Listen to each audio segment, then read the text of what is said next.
গাজার অন্ধকার সুড়ঙ্গে বসে নিজের হাতে কবর খুঁড়তে দেখা গেল এক ইসরায়েলি বন্দীকে।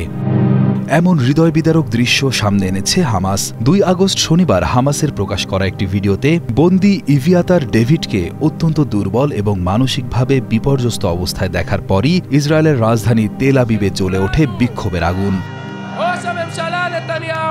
২ আগস্ট শনিবার সন্ধ্যায় তেল আবিবের হোস্টেজ স্কোয়ারে হাজার হাজার মানুষ জড়ো হয়ে ইসরায়েলি সরকারের কাছে গাজা যুদ্ধ শেষ করে সকল বন্দীকে ফিরিয়ে আনার জন্য জোরালো দাবি জানায়।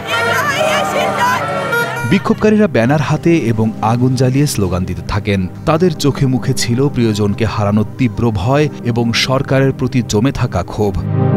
হামাসের প্রকাশিত ভিডিওতে ডেভিড বলেন, আমি নিজ হাতে আমার কবর খুঁড়ছি, কারণ কেউ যদি আমাকে উদ্ধার না করে তাহলে এখানেই আমার শেষ ঠিকানা হবে।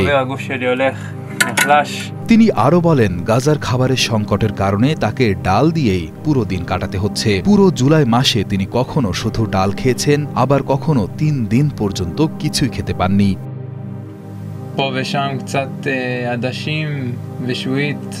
ভিডিওর এক পর্যায়ে হামাসের একজন রক্ষী তাকে একটি খাবারের কৌটা দেয়। সেটি হাতে পেয়ে ডেভিড বলেন, আমি এই কৌটা ২ দিন খাবো, যেন শুধু বেঁচে থাকতে পারি। এই অবস্থার জন্য তিনি দোষ দেন নেতানিয়াহুকে।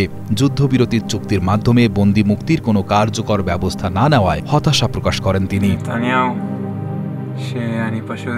ডেভিড বলেন, আমার জীবন নিয়ে নেতানিয়াহু রাজনীতি করছেন। বিক্ষোভ সমাবেশে বন্দী রম ব্লাসালাভস্কির বাবা ওফির ব্লাসালাভস্কি অত্যন্ত আবেগঘন এক বক্তব্য দেন। তিনি বলেন, তিনি নিজের চোখে দেখেছেন তার সন্তান ধীরে ধীরে মৃত্যুর দিকে এগিয়ে যাচ্ছে।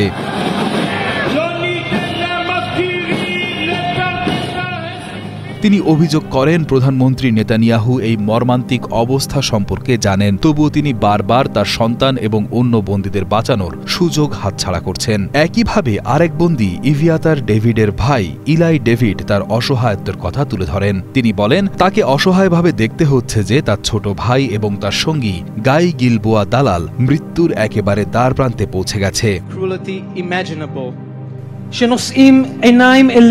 তাদের যা শারীরিক অবস্থা, তাতে তারা আর মাত্র কয়েকদিন বাঁচতে পারে বলে তিনি আশঙ্কা প্রকাশ করেন।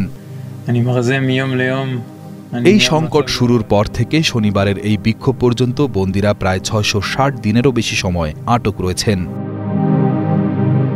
যা প্রায় ২১ মাসেরও বেশি একটি দীর্ঘ এবং যন্ত্রণাদায়ক সময়। এই দীর্ঘ অপেক্ষা পরিবারগুলোর জন্য এক দুঃসহ মানসিক চাপ তৈরি করেছে। বিক্ষোভের কেন্দ্রস্থল তেল আবিবের এই চত্বরটি এখন হোস্টেজ স্কোয়ার নামে পরিচিতি পেয়েছে, যা সংকট শুরুর পর থেকে প্রতি সপ্তাহে পরিবারগুলোর প্রতিবাদ ও প্রার্থনার মূল কেন্দ্রে পরিণত হয়েছে।